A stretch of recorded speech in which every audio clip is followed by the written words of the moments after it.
ಭೈರತಿ ರಣಗಲ್. ಈ movie director Narthan, producer Geetha Shivaraj Kumar and ಈ movie hero ನಮ್ಮ ಶಿವರಾಜ್ ಕುಮಾರ್. ಈ ಮೂವಿ ಸ್ಟೋರಿ ಏನಂದರೆ, ಮಫ್ತಿ ಮೂವಿನಲ್ಲಿ ಭೈರತಿ ರಣಗಲ್ ಅನ್ನೋ ಊರನ್ನ ಕಂಟ್ರೋಲ್ಗೆ ತೊಗೊಂಡಿದ್ರು. ಅದು ಏನಕ್ಕೆ, ಕಾರಣ ಏನು ಆ್ಯಂಡ್ ಅವ್ರ ಕಂಟ್ರೋಲ್ಗೆ ತೊಗೊಳಕ್ಕೂ ಮುಂಚೆ ಏನು ಮಾಡ್ತಾಯಿದ್ರು ಅಂತ ಹೇಳೋದೇ ಈ ಮೂವಿ ಸ್ಟೋರಿ.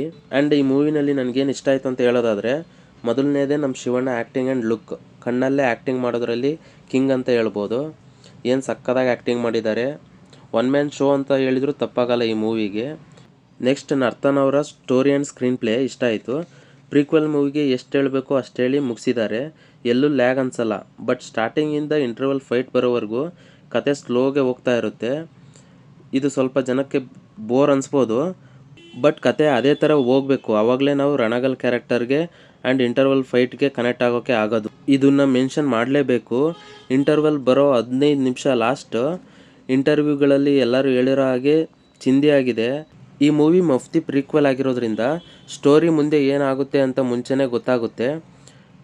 ಆ್ಯಂಡ್ ಮಫ್ತಿನಲ್ಲಿ ಸಣ್ಣ ಸಣ್ಣ ವಿಷಯಗಳನ್ನ ಇಲ್ಲಿ ಫುಲ್ ಡೀಟೇಲಾಗಿ ಹೇಳಿದ್ದಾರೆ.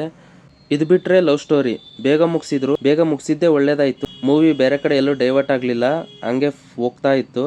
ಬಟ್ ಇದು ತುಂಬ ಜನಕ್ಕೆ ಇಷ್ಟ ಆಗದೇ ಇರ್ಬೋದು.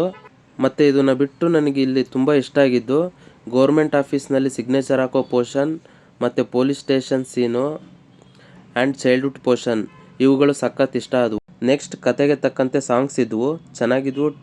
ಟೈಟಲ್ ಟ್ರ್ಯಾಕ್ ಇಷ್ಟ ಆಯಿತು. ಇಲ್ಲಿ ನನಗೆ ಇಷ್ಟ ಆಗದೇ ಇರೋದು BGM. ಚೆನ್ನಾಗಿಲ್ಲ ಅಂತಲ್ಲ, ತುಂಬ ಕಡೆ ಸಕ್ಕತ್ತಾಗಿದೆ.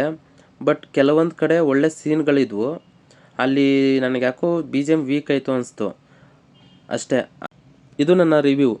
ನಾನು ಏನು ಎಕ್ಸ್ಪೆಕ್ಟೇಷನ್ ಇಟ್ಟಿದ್ನೋ ಅದಕ್ಕಿಂತ ಸ್ವಲ್ಪ ಜಾಸ್ತಿನೇ ರೀಚ್ ಆಯಿತು. ಖಂಡಿತ ಇದೊಂದು ಒಳ್ಳೆ ಕಮರ್ಷಿಯಲ್ ಆ್ಯಕ್ಷನ್ ಮೂವಿ. ನೀವು ನೋಡಿಲ್ಲ ಅಂದರೆ ಹೋಗಿ ನೋಡಿ, ಥಿಯೇಟರ್ನಲ್ಲೇ ನೋಡಿ, ಒಳ್ಳೆ ಎಕ್ಸ್ಪೀರಿಯೆನ್ಸ್ ಸಿಗುತ್ತೆ. ಆ್ಯಂಡ್ ನೀವು ಆಲ್ರೆಡಿ ಮೂವಿ ನೋಡಿದರೆ ಏನು ಅನ್ನಿಸ್ತು ಅಂತ ಕಮೆಂಟ್ ಮಾಡಿ. ಹಾಗೆ ರಿವ್ಯೂ ಇಷ್ಟ ಆಗಿದ್ದರೆ ಲೈಕ್ ಮಾಡಿ, ಶೇರ್ ಮಾಡಿ, ಸಬ್ಸ್ಕ್ರೈಬ್ ಮಾಡಿ.